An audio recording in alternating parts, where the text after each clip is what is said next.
Time now for the big board. Our team of insiders standing by live to weigh on today's top stories, including TJ Holmes. We're going to start with you, TJ. There's this brand new app now. It's sparking a real hot debate on colleges, campuses. Saucy. Yes. What is it? It's a sexual consent app. And these have been around for years. But essentially what happens, two people are getting hot and heated. One pulls out a phone and say, hey, read this contract, initial here, let me take your photo, state your name for the record, sign here, and now let's get it on. It's kind of a mood killer. It is complete mood killer. But the idea here, the creators say, is you're creating a legal binding document of consent and intent. They put these things together specifically for college campuses to combat what they say is the problem of sexual assault on campus. You eliminate any ambiguity here. It's clear of your consent and intent, and you're making a record of it. But there are a lot of issues with apps like this. There's another one that's called Good to Go. Yeah. That one shut down. Yeah. There are a lot of concern. One concern that I personally, when I read it, I said, well, what if somebody's in and they say no after they do this? Change their mind. That is the biggest issue that people have. Several issues that are obvious, but that's the biggest one. What if you change your mind? Then you are then giving essentially a potential rapist evidence to exonerate themselves later on because you give consent. It gives you no way to go back and change your mind. Also, these things are created here. I mean, what person, people think it's ridiculous, in the heat of the moment, two hormonal people are going to stop and say, let's read this contract and fill it out. That's another problem. So critics say it's not legally binding. Well, the ones that put it together say it absolutely is. We don't have a test case yet.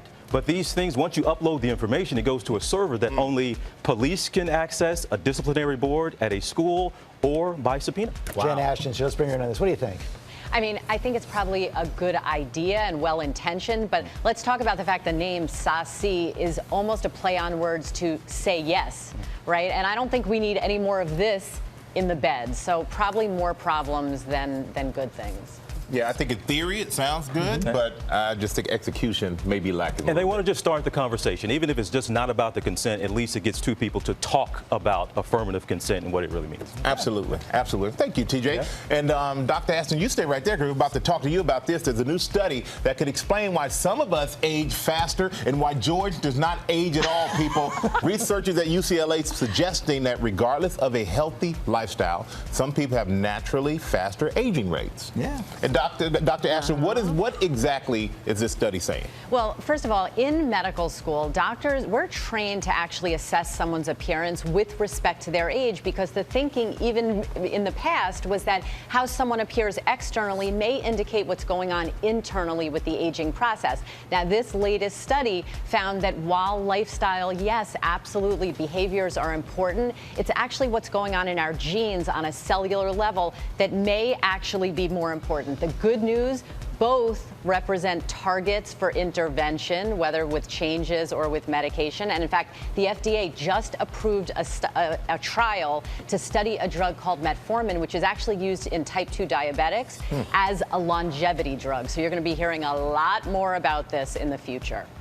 Okay, Jen, we're going to come back to you in a little bit, but we're going to move on now to Lucy Danziger. I'm not sure if these stunt foods are going to help with the aging process or not, but we got a lot of them right now. Doritos Locos Tacos. You see that Burger King Whopperito right there. Oh. Big franchises rolling out more headline-grabbing meals. Lucy Danziger, branding expert. You also have a new website we're going to talk about as well coming up. But what about all this huge calorie-filled stunt foods? What's this about? Okay, so it's food as entertainment. I call it food for-tainment. You're watching a football game, your adrenaline's high, the ad comes on, it better be exciting or you're gonna leave the room. So the stakes get higher and higher and higher, and everybody just wants to outplay each other. Well, are there any health concerns, though? Because I see some of the stuff they're mixing up, and I'm going, I don't know if I can handle that. It seems like a lot.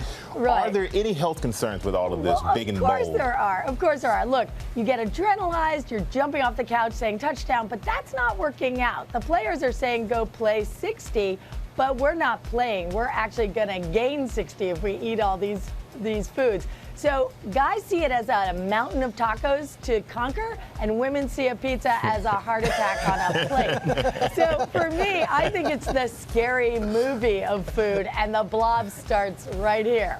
Jen, heart attack on a plate? Probably, although I have to say I never met a French fry I didn't like. There you go. TJ, how about you? You have any guilty? Okay, I don't eat a gimmick food. Popeye's chicken. I get it Popeye's once every 6 months. Popeyes, they got one in the airport in Atlanta. I checked a bag full of chicken on my way back from vacation. You literally made Robin stand up. Robin, I thought we church for a second.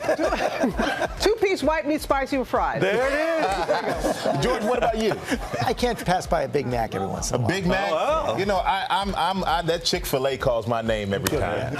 Something about it. All right. Well, thank you to Lucy, Dr. Ashton. Thank you as well. TJ, always good to have you. You got it, my man. Thank you. You got it.